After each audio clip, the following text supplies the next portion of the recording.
I've come here today to share perspectives from WWF-UK position.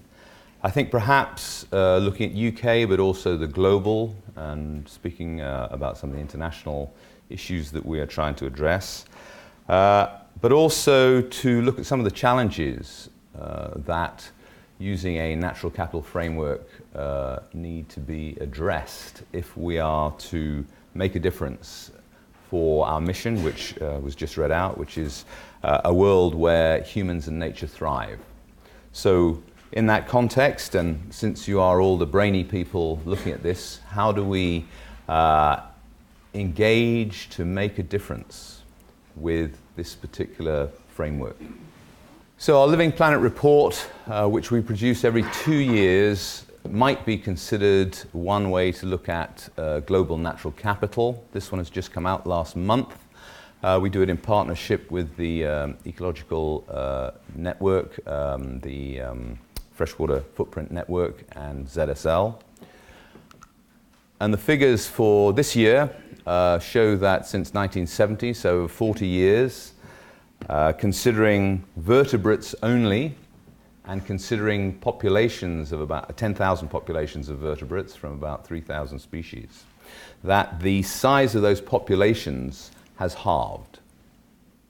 So this is one measure of species biodiversity, species abundance, population size for that sample. It's pretty remarkable to have a 52% decline. It doesn't show non-vertebrates, it doesn't talk about plants, so it's just one measure, and we particularly use it for communications purposes to get people's attention. I think anyone who's worked around the world in conservation or looking at natural capital doesn't have difficulty accepting that that's what's been going on, but how we measure it on a global scale is always a challenge. So there are limits and there are other measures. If you unpack some of these figures, it's much worse in the tropical zones. And this year we showed that the decline figure was over 70% for freshwater. So those populations in freshwater that were monitored are facing tougher threats. And I think when you look at the Yangtze, the Ganges, the Amazon, the scale of abstraction, the scale of dams, the pollution, and increasingly climate change impacts, that is a measure of the state of natural capital. I'm sure different measures would show different things, but at that top level. I think looking at the other side of the equation, what is our footprint? What is the consequence of human consumption and our current development paradigms, our economic progress, especially on the back of largely unsustainable use of natural resources. So another measure over a similar time frame produced by the Ecological Footprint Network. One is an estimate of the planet's capacity to provide natural resources that are renewable. So exceeding 1 means we are using up our natural capital faster than it can be replaced through natural or human systems. And the estimate is we're using about 1.5 planets of natural resources under the current paradigm. Confused faces. If we had 100 fish over a year, births, deaths, and so forth, you might have 110. So you could take off that 110 and you'd still have your 100 for the next year. What we're doing is we're taking the 10 and we're taking more. We're cutting into the 100, just to try and explain how we say it's 1.5 planets of use.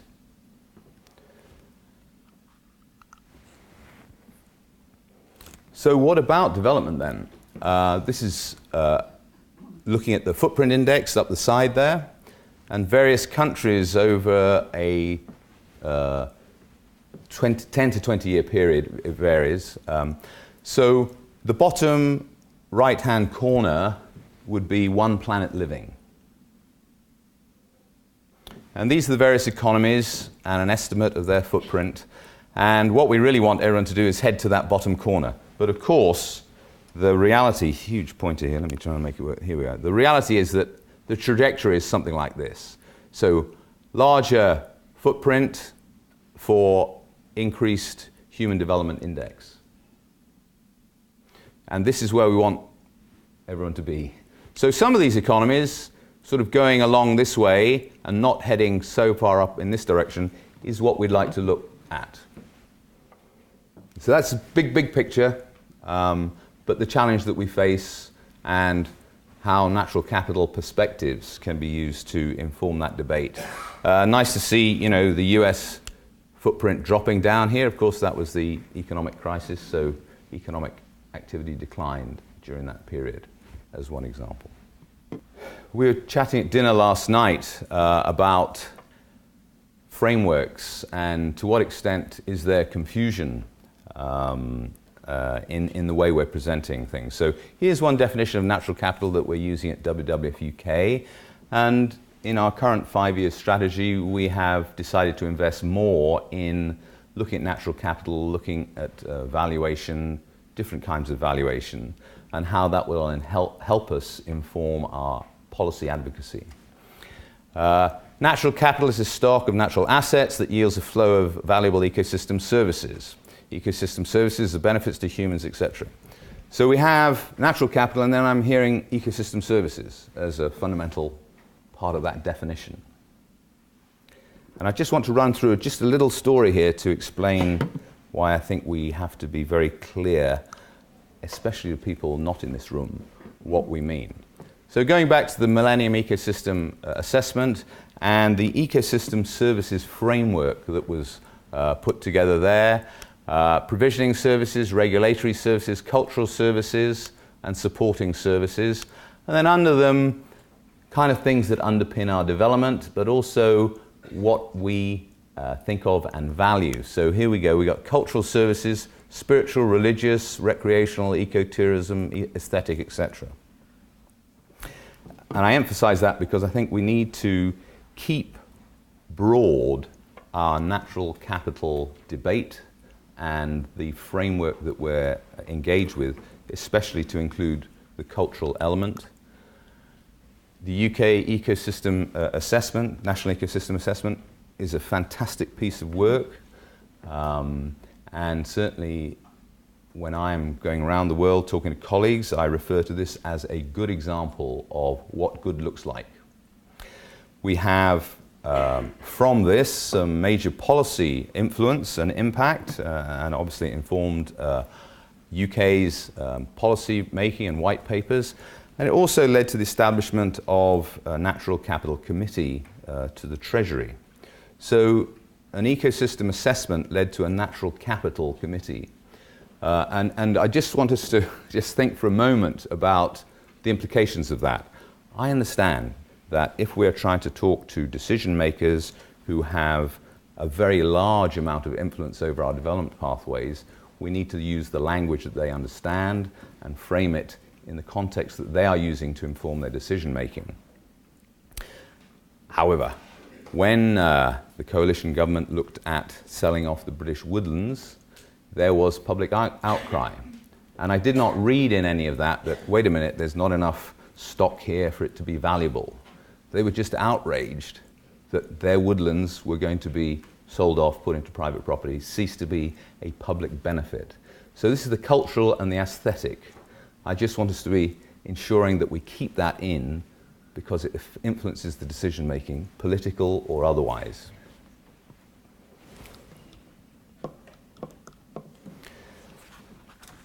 I think the other, or another important element of, and just to move it from a UK context, but in Bolivia there is a law, roughly translated as the Mother Nature Law, which prohibits the commodification of nature. So this cultural and values-based attitude does, I mean, I think in that case it's pretty extreme, but we need to keep that included in our natural capital considerations. In Mozambique and Kenya, WWF has been working with the governments on a roadmap for a green economy. So there are good opportunities to make use of natural capital and ecosystem perspectives to influence future development, and they are very interested in that.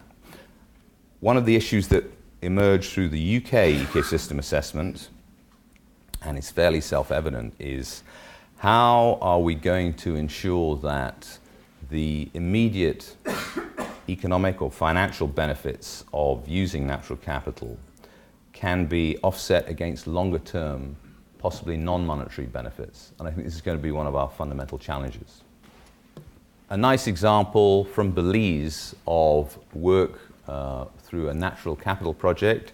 This is work with Stanford and Minnesota universities, WWF and TNC. And Belize, very small country, very important coastline. An example of oil spill damage, but not the main thing I want to emphasize. A beautiful coastline which can be used for tourism, can be used for fisheries, can be used for development.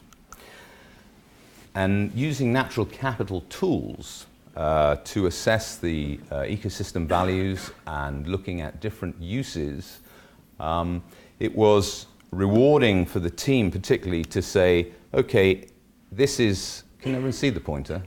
Anyway, so this is a conservation-focused scenario. This was a development-focused scenario. And this was trying to look at an informed management scenario where all the different benefits were considered to A, improve spatial planning, and B, focus on fisheries and tourism. This informed strategy gave a doubling of estimated revenues for fisheries, while at the same time substantially improving or at least minimizing the loss of corals, mangroves and seagrass beds. It's now gone to the Belize government to see if it can be enshrined in law. And I think this is a second part of natural capital approaches and using ecosystems is we have to work at a landscape scale, and we have to have the spatial planning embedded in some legal framework that allows the trade-offs that have to be made to be embedded and not suddenly changed. Otherwise, obviously, all this scenario planning gets substantially changed. So looking at the conservation part of the spectrum and protection, I think the cultural and the aesthetic values combined with trying to look at how you mix conservation and development will be crucial. Where landscapes are given over to production, sustainable production is something that WWF has worked on for 20 years, starting with the forestry stewardship certification and a decade on the marine stewardship certification. These are both voluntary, and they allow market preferences to be shown, and of course we work very closely with retailers to encourage them to ask for sustainably produced goods. I think companies like Marks and Spencer have been extraordinary in their commitment to 100% MSC fish in their supply chain. I think the whitefish market is really moving towards almost a tipping point where MSC certified whitefish will probably be a standard. There are huge problems with illegal, unregulated and unreported fishing in the Arctic and in the Antarctic. Tragedy of the commons really playing out there. But at least this tool offers an opportunity to look at sustainable production.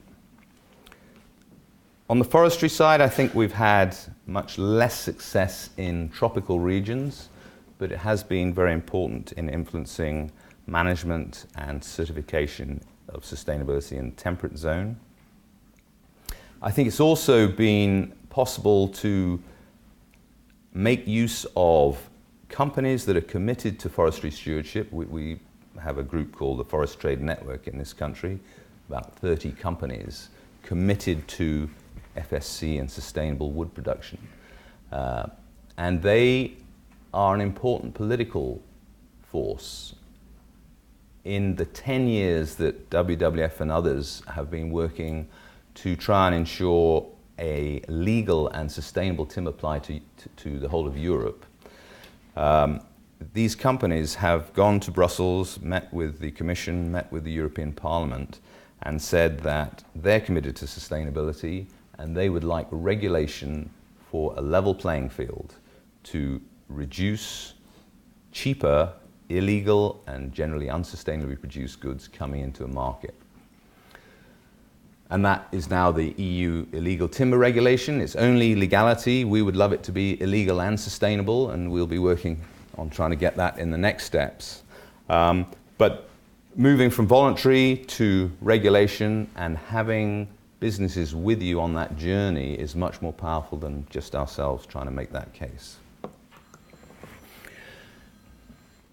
I mentioned earlier the importance of landscape scale. I think if we're going to look at how we trade off the different benefits of different land uses and to try and address the needs of different stakeholders, it's very difficult to do it on a site-by-site basis. And larger scale spatial planning, as Steve mentioned last night, I think is the tool for conflict resolution, debate and agreement going forwards.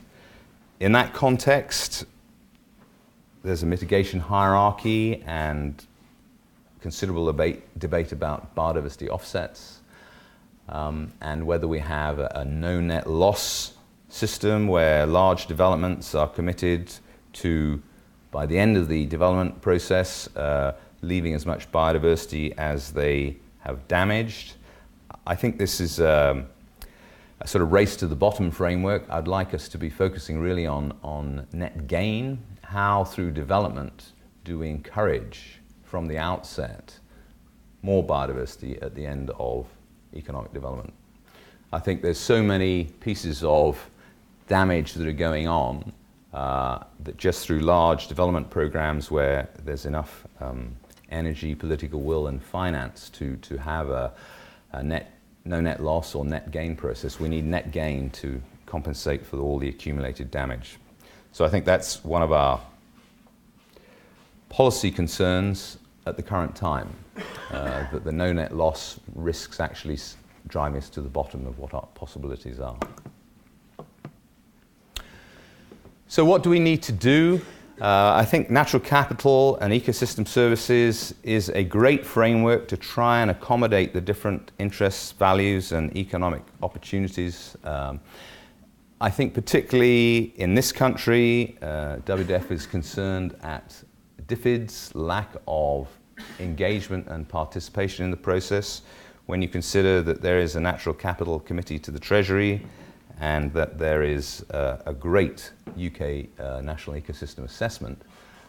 It's remarkable the lack of commitment, particularly in the Sustainable Development Goals, to have a government department some way away from that level of thinking. And just, sorry, there we go. I was warned that would happen. I think, so what are the different actors and sort of looking forward? I've mentioned DFID, and actually in DFID's case it's ironic that a natural resource accounting section was put into the white paper for DFID. Unfortunately it was 3 months before a new government came in, so it never actually got used, but it'd be great if it was. Businesses, I've mentioned Marks and Spencer. I think we're tremendously proud of being associated with their Plan A. And I think it's an example of a business really making their best effort. I've got a wave here, 2 minutes, okay, I'll be less. Making it clear that you understand business's case, ensuring that you use a language, especially risk language, which businesses particularly understand, but also sharing with them the cultural values have in combination been what has produced most lasting progress. So I think bad guy, good guy stuff isn't really helpful. I think investors are a very interesting group, and obviously the City of London is a hugely important centre for influencing development and investment decisions around the world.